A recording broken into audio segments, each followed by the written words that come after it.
Video like जरूर कर लीजिए और ऐसे वीडियो लगातार फ्री में पाने के लिए चैनल को तुरंत सब्सक्राइब कर लीजिए और बेल आइकन को जरूर टैप कर लीजिए ताकि आगे भी सारे वीडियो आपको मिलते रहे। यूट्यूब में फॉलो करते हैं तो प्लीज ये वाला फ्री टेलीग्राम चैनल जरूर ज्वाइन कर लीजिएगा। सारे नोटिफिकेशन सारे अपडेट यहीं पे आते हैं, ध्यान रखिएगा। सारे क्वेश्चन अटेम्प्ट करिए और स्कोर अपना तुरंत कमेंट करके बताइए कितने सही हो रहे हैं कितने गलत हो रहे हैं, जल्दी से कमेंट करके बताइए।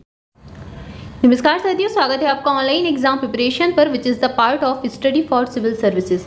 दोस्तों यूपी SSSC PD के लिए लगातार रिवीजन सीरीज चल रही है ऑनलाइन एग्जाम प्रिपरेशन पर और आपका एग्ज़ाम 15 और 16 अक्टूबर को है। तो आज से अगर देखा जाए तो एग्ज़ाम के लिए लगभग 21 डेज ही बाकी बचे हुए हैं।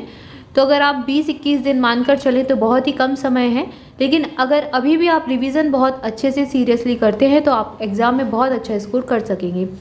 रिवीजन के इसी क्रम में भारतीय राष्ट्रीय आंदोलन के अंतर्गत पिछले वीडियो में स्वदेशी आंदोलन देखा था और आज उसके आगे देखेंगे। उसके पहले मैं आपको बता दूं कि हमारे टेलीग्राम चैनल हैं और लगातार इन पर रिवीजन चल रहा है, तो इसको ज्वाइन कर लें। लिंक आपको डिस्क्रिप्शन में मिल जाएगी। यूपी SSSC PD के लिए विशेष तौर पर एक क्विज का चैनल चलाया जा रहा है, बिल्कुल फ्री है, उसकी लिंक डिस्क्रिप्शन में है। और यहाँ पर डेली 50 क्विज लगवाए जाते हैं टॉपिक वाइज सिलेबस के अकॉर्डिंग, तो इसको बिल्कुल ज्वाइन करें, बिल्कुल प्रैक्टिस करें जाकर और इससे आपका स्कोर बहुत अच्छा बनेगा। लिंक आपको डिस्क्रिप्शन में मिल जाए।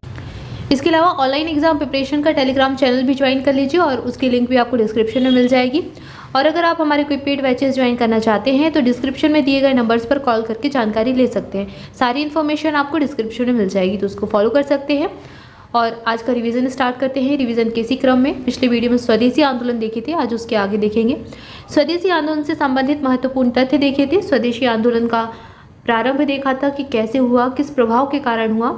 तो भारत में स्वदेशी आंदोलन 1905 के समय प्रारंभ हुआ और यह बंगाल विभाजन का परिणाम था, जब कर्जन के द्वारा फूट डालो शासन करो की नीति का पालन करते हुए बंगाल के विभाजन कर दिया गया। तो फिर उसी के विरोध स्वरूप स्वदेशी आंदोलन भारत में उपजा 1905 में।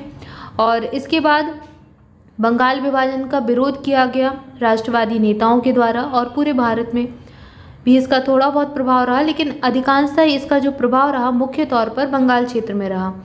और इसके बाद इसका प्रभाव पड़ा कि बंगाल विभाजन को रद्द करना पड़ा। तो 1905 से 1911 तक की जो घटनाएं हैं इनको देखेंगे। स्वदेशी आंदोलन से जुड़ी हुई घटनाएं जो कि समानांतर रूप से बहुत प्रचलित रहीं और इनसे प्रश्न अधिकांश तौर पर बनता है, तो एक एक करके इनको देखेंगे। सबसे पहले स्वदेशी आंदोलन प्रारंभ होने का तात्कालिक कारण बंगाल विभाजन था। इस अवधारणा की जो मुख्य प्रस्तुतकर्ता थे वो अरविंद घोष, लोकमान्य बाल गंगाधर तिलक, बिपिन चंद्र पाल और लाला लाजपत राय थे। तो ये गरम दल के नेता थे कांग्रेस के। कांग्रेस का विभाजन हुआ था नरम दल और गरम दल में, तो ये गरम दल के नेता थे लाल बाल पाल। यह लोग स्वदेशी आंदोलन को पूरे देश में लागू करना चाहते थे, किंतु उदारवादी गुट इसके विरुद्ध था। तो जो उदारवादी गुट था ये उग्रवादी गुट से थे और गरम दल के नेता भी इनको कहा जाता है, लेकिन इनके विपरीत जो उदारवादी गुट था, नरमपंथी जो लोग थे, उन्होंने इसका विरोध किया।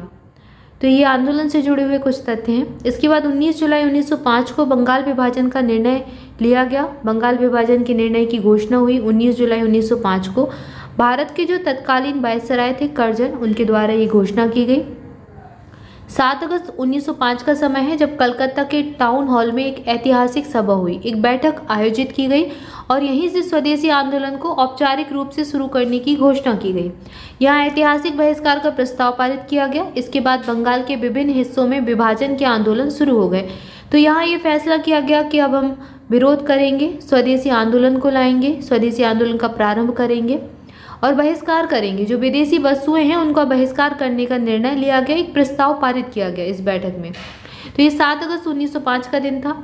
इसके बाद 16 अक्टूबर 1905 को बंगाल विभाजन प्रभावी हो गया और इस दिन को पूरे बंगाल में शोक दिवस के रूप में मनाया गया। रविन्द्रनाथ टैगोर के सुझाव पर संपूर्ण बंगाल में इस दिन राखी दिवस मनाया गया। अब राखी दिवस को मनाया बंगाल विभाजन की एकता के स्वरूप में कि बंगाल के 2 हिस्से हैं लेकिन दोनों एक हैं, तो इस प्रतीक के रूप में राखी दिवस को मनाया गया। इसके बाद सर एंड्रयूज हेंडरसन लीथ फ्रेजर एक भारतीय सिविल सेवा के अधिकारी थे। इन्होंने वर्ष 1903 से 1908 तक बंगाल के लेफ्टिनेंट गवर्नर के रूप में अपनी सेवाएं दी थी।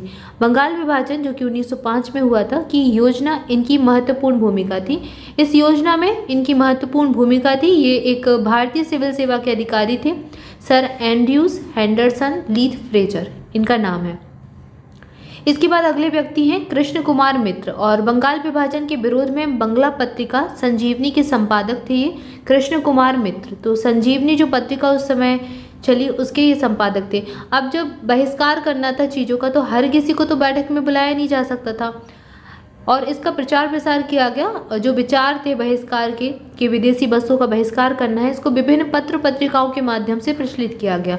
उस समय जागरूकता फैलाने के लिए पत्र पत्रिकाएं संचार का सबसे बेहतर माध्यम थी, तो इनका प्रयोग किया गया। और इस जो ये पत्र है पत्रिका संजीवनी, इसके संपादक थे कृष्ण कुमार मित्र। ये बंगला पत्रिका थी एक, और इन्होंने अपनी पत्रिका में 13 जुलाई 1905 के अंक में सर्वप्रथम सुझाव दिया था कि लोगों को सारे ब्रिटिश माल का बहिष्कार करना चाहिए, शोक मनाना चाहिए, सरकारी अधिकारियों एवं सरकारी संस्थाओं से भी संपर्क तोड़ लेने चाहिए।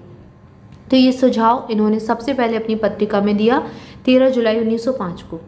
इसके बाद स्वदेश बांधव समिति एक आती है, और स्वदेशी आंदोलन के समय आंदोलन के प्रति जन समर्थन एकत्र करने के उद्देश्य से अश्विनी कुमार दत्त ने स्वदेश बांधव समिति की स्थापना की थी। तो इसके संस्थापक थे अश्विनी कुमार दत्त, इनका नाम याद रखें, और इनकी समिति का नाम था स्वदेश बांधव समिति। इसके बाद वंदे मातरम आता है, और स्वदेशी आंदोलन के दौरान वंदे मातरम गीत बहुत गाया गया। लोगों ने जुलूस निकाले और वंदे मातरम गीत गाया, और इस दौरान वंदे मातरम भारतीय राष्ट्रीय आंदोलन का शीर्षक गीत बन गया। स्वदेशी आंदोलन के समय ही हिंदी को भारत की राष्ट्रभाषा भी घोषित किया गया था। तो इस समय की घटनाएं ही हैं। इसके बाद H.W. नेविन्सन, ये एक ब्रिटिश पत्रकार थे, और इन्होंने स्वदेशी आंदोलन से जुड़े। इन्होंने 4 महीने तक भारत में रहकर मैनचेस्टर गार्जियन, ग्लासगो हेराल्ड तथा डेली क्रॉनिकल के लिए रिपोर्टिंग की थी। तो इन पत्रों के लिए रिपोर्टिंग करते थे मैनचेस्टर गार्जियन, ग्लासगो हेराल्ड और डेली क्रॉनिकल। इनके लिए इन्होंने रिपोर्टिंग की H.W. नेविन्सन ने। बाद में इन्होंने इस रिपोर्ट को the new spirit in India के नाम से एक पुस्तक के रूप में भी संपादित किया था। इसके बाद अवनींद्रनाथ टैगोर, यह राष्ट्रीय आंदोलन के बढ़ते प्रभाव के वातावरण में इन्होंने 1907 में अपने बड़े भाई गगनेंद्र नाथ के साथ मिलकर Indian society of oriental art की स्थापना की। तो ये इसके संस्थापक थे। Indian society of oriental art के गगनेंद्र नाथ के साथ मिलकर अवनींद्रनाथ टैगोर ने इसकी स्थापना की थी। इसके बाद दिसंबर 1911 का समय आया जब जॉर्ज पंचम और महारानी मैरी भारत आई। इनका भारत में आगमन हुआ और इनके स्वागत के लिए दिल्ली दरबार का आयोजन किया गया। दिल्ली दरबार में ही 12 दिसंबर 1911 को सम्राट ने बंगाल विभाजन को रद्द कर दिया। तो इसको रद्द करने की घोषणा इस समय की गई, और इसके साथ ही कलकत्ता की जगह दिल्ली को भारत की नई राजधानी भी घोषित किया गया। दिल्ली को नई राजधानी बनाने का, भारत की नई राजधानी बनाने की घोषणा भी इन्होंने की। घोषणा के अनुरूप बंगाल को एक नए प्रांत के रूप में पुनर्गठित किया गया। उड़ीसा तथा बिहार को इससे अलग कर दिया गया और असम को एक नया प्रांत बनाया गया। जैसा कि उसकी स्थिति 1874 में थी वैसे ही कर दी गई, और सिलहट को इसमें जोड़ दिया गया। तो ये कुछ परिवर्तन किए गए जब 1911 में जॉर्ज पंचम और महारानी मैरी भारत आए थे। इसके बाद बंगाल विभाजन के विरोध में प्रारंभिक आंदोलन का नेतृत्व सुरेंद्र नाथ बनर्जी ने किया था। तो सुरेंद्र नाथ बनर्जी इसके प्रारंभिक आंदोलन करता रहे। 1905 में विरोध में प्रारंभिक आंदोलन का नेतृत्व इन्हीं के द्वारा किया गया था। इसके बाद अगला नाम आता है रविंद्रनाथ टैगोर, और इन्होंने स्वदेशी आंदोलन के ये आलोचक थे तथा पूर्व एवं पाश्चात्य जो सभ्यता थी उसके मध्य एक बेहतर समन्वय के संबंध के समर्थक थे। तो ये पूर्व और पाश्चात्य सभ्यता का समन्वय चाहते थे, उसका समर्थन करते थे, और स्वदेशी आंदोलन की इन्होंने आलोचना की। इसके बाद कृष्ण कुमार मित्र सामने आते हैं, और कृष्ण कुमार मित्र का समय रहा 1852 से 1852 से 1936 तक। ये एक भारतीय स्वतंत्रता सेनानी थे, इसके साथ ही ये पत्रकार भी थे और ब्रह्म समाज के नेता थे। ब्रह्म समाज ये वही है जिसकी स्थापना राजा राम मोहन राय ने की थी। उन्हें उनकी पत्रिका संजीवनी के माध्यम से स्वदेशी आंदोलन में उनके योगदान के लिए याद किया जाता है। ये संजीवनी पत्रिका से जुड़े थे। लॉर्ड कॉर्नवालिस 1793 में लॉर्ड कॉर्नवालिस ने स्थायी बंदोबस्त प्रणाली लागू की थी। लॉर्ड वेलेजली ये सहायक गठबंधन प्रणाली से संबंधित है, जिसे गैर हस्तक्षेप नीति भी कहते हैं, और इसका प्रयोग लॉर्ड वेलेजली के द्वारा किया गया, जो कि भारत में ब्रिटिश साम्राज्य की स्थापना के लिए गवर्नर जनरल थे। ये 1798 से 1805 के बीच गवर्नर जनरल रहे भारत में। इसके बाद लॉर्ड डलहौजी का नाम आता है और ये 1848 से 56 तक 1856 तक रहे और अंग्रेजी साम्राज्य का विस्तार करने के लिए इन्होंने हड़प नीति का प्रयोग किया।